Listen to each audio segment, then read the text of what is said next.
mind is a powerful tool. Consciousness is so powerful, it wields the very powers of creation, destruction, the power to create and usher in life, in various interesting forms. Look at the first of the 7 Hermetic principles, the very principle of mentalism, which suggests that all reality is akin to a mental projection. All reality and its inhabitants, then, are thoughts within the collective unconscious, or within the mind of God, or the mind of the cosmos or the universe, whatever terminology you really want to use. If we look at that terminology, then I guess all things can be seen as thought forms, and in a sense they are. Yes, even me and even you. Yet we aren't the basic thought form. We have evolved and become something more, but all things start as a divine thought form. What about thought forms then from the mind, not of God or the principle of mentalism, but the mind of the individual, rather than the mind of the collective? What are the categories of what's referred to as artificial spirits, programs and constructs and so forth? And what is the evolution of them? Allow me to expand on this today, to shed light on the matter. We will go in order, of course, from the most basic and finite to its upper evolutions. These are different categories as well as different evolutionary traits, so to speak. Now, before I continue, you must know that there are various terms used in our community, such as golem, tulpa, and so forth, usually representing the same thing or an amalgamation of other things. Sometimes they're also subjective terminologies, or sometimes they're subjective to certain traditions or cultures. Here, however, I will go through the main 4 categories. So, let us begin. Thought form. The first category we talk about are thought forms. They are projected conceptualizations, a cyclical emanation of thought, which acts sometimes free of your own will or intentions. Sometimes a thought form is aligned with your will and intention. Thought forms are generally individual projections and externalizations of one's own thoughts, rather than collective thought projections. Thought creates form. When we look at it from a Hermetic perspective, it's said that in the first Hermetic principle, all reality is akin to that mental projection again. And yes, from that grandiose perspective, all things are thought forms. But when we're talking about the thought form of the individual consciousness here, it's different. So thought is not something that entirely exists within the brain or mind, or however you want to interpret it. Every thought is a ignition of mental energy, not to mention bioelectrical energy produced by the complex neurology of the brain, and one's own personal energy, which is also invested depending on how much we dwell or think or fixate on that thought.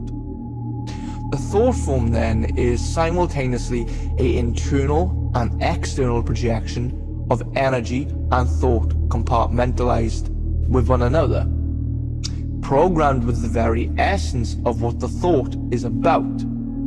We often create thought forms all the time. We're just unaware of it.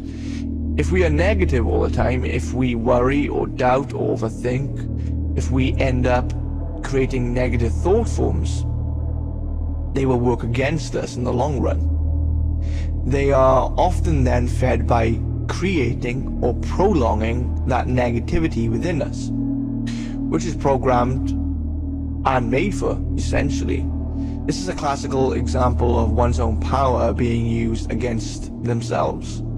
Of course, not every thought will create a thought form, but a continual or intense or repetitive thought does tend to energize it and allow this thought form to take shape through mental fixation and often emotional investment or reaction, consciously or unconsciously.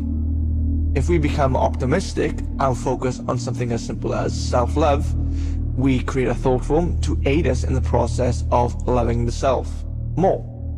Ergo, thought forms are the unconscious and sometimes conscious mental projections of one's own energy and thought.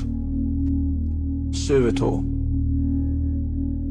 A servitor is a purposely created thought form, which is made for a specific function and intention. It's not just a thought form, however. Essentially, we are taking the principle of the thought form, utilizing it consciously, and intricately shaping and molding and programming the thought form until it evolves into something more of a construct, into a useful, conducive, and applicable thing. Many view a servitor as an entity. If you wish to view it this way, then so be it. However, what the servitor really is a basic codification of your intent. Some servitors are temporary and exist merely to perform a task on your behalf, and then they cease to exist. Or you can create an ongoing servitor with a later on expiration date or condition of its expiry. The servitor begins as a thought form then, and evolves into a more sophisticated continual programming to carry out a task or fulfill a function. It is entirely satisfied and happy with simply fulfilling its purpose, which you have given to it.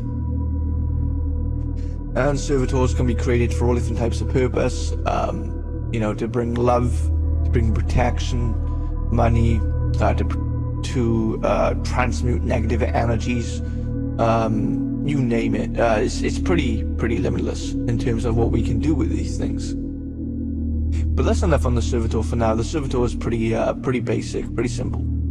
Let's move on now to the interesting category known as egregor. Egregor. Classical examples of egregores are some of the most famous, well-known names you've probably heard of. Characters such as Mothman, Slenderman. These are fictional beings, sometimes shrouded in campfire stories, online creepypastas, even fictional entertainment such as books, comics, video games, movies, so on and so forth. This is a thought form which is not an individual projection, but rather a collective projection and collectively charged. And they're quite potent constructs which have evolved. There are of course these unintentional egregores, which were supposed to be legends or fictional characters. Let's use an example here. If we look at anime in the modern era, it's a massive industry. If we look at anime characters, many of these are unintentional egregores. Millions watch these shows. Millions of people will watch them, or hundreds of thousands of people will watch them. They have their bedroom decorated with their imagery. They have their imagery on their clothing. They even have figurines which can cost hundreds of dollars, which will act as an idol or vessel for that character. People have a strong emotional reaction or investment into these pieces of fiction and invest a credible amount of attention and energy into them. These then are of course unintentional egregores. There are also intentional created egregores. Many groups, covens, and even religious institutions create mythical beings such as a saint, for example, creating a mythology around it, praise, group readings of the myth, certain celebrations.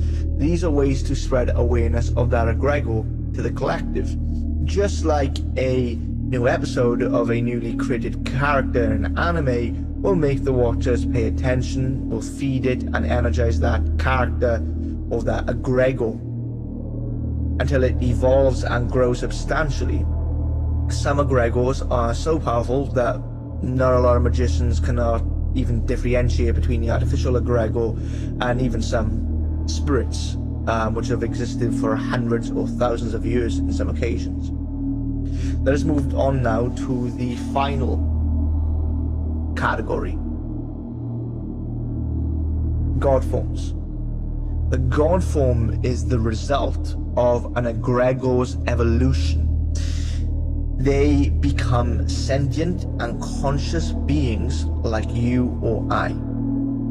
I will use the Hindu or the yogic or the tantric idea of a God form here, as it's probably the best model to explain this.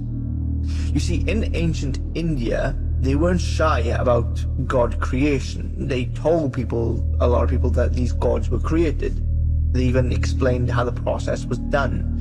So in ancient India, gods were created by the people, but not as simple servitors or thought forms or even simple egregores. They knew the god had effects on the worshippers or the practitioners, or that they had effects on reality itself. God forms even react and respond to external stimuli and are very much like actual entities. This is the evolution of an artificial creation becoming sentient, conscious, and responsive. Ancient India would even take the process,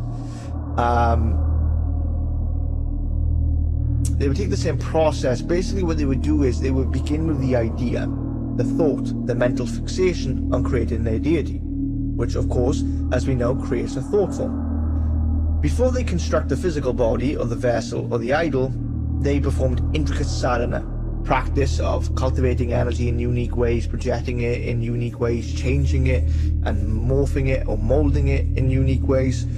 Practices which create the literal energy bodies for their gods. This then becomes a servitor, intentionally and intricately created and programmed. Then stories, legends, myths, lore is then taught amongst the villages, the students, to the children at bedtime, amongst the ashram. The collective then become aware and connect and feed it, which then it evolves into an egregore. Finally, they create extremely sophisticated idols with sympathetic magic, energetic ingredients such as herbs, flowers, minerals, stones, and so forth, which resonate with the very same energies which are reminiscent to the egregore or what they essentially represent. They utilize sacred geometry, hard work, time, effort, blood, sweat, tears into creating physical idols of their gods. They would have offerings of incense, candles, foods, anointments, hymns, mantras, celebrations, daily washings, meditations, fumigations, and so forth, which constantly empower and feed their god forms. And they would do this every day, even multiple times in one day. They create massive temples. I mean, some of these temples are extremely impressive. They're built on ley lines, sacred convergence points of these electrical telluric currents underneath the earth. And when it comes to this, you have to understand that in the yogic practices, they view this as the evolution of the yantra. The yantra, is basically an energetic machine, a sophisticated programming. It is a continual evolving yantra, which is literally that energetic machine. I believe a modern interpretation of this would be more accurate to say it would be like the evolution of a simple digital program into a fully fledged, conscious, intelligent, and sentient artificial intelligence. And that, my friend, is a god form. As we can clearly see, these are the four main types of artificial spirits split into their four different categories. I wanted to touch on this because this is going to be part one in terms of the artificial spiritual beings. Essentially, in part two, I'm going to get into how you yourself can create these types of entities, how you can utilize these types of projections, and how you can benefit, and how to do it safely, and how to do it to the best of your ability. There are millions of different methods, but I digress. Infernal blessings, and thank you for listening.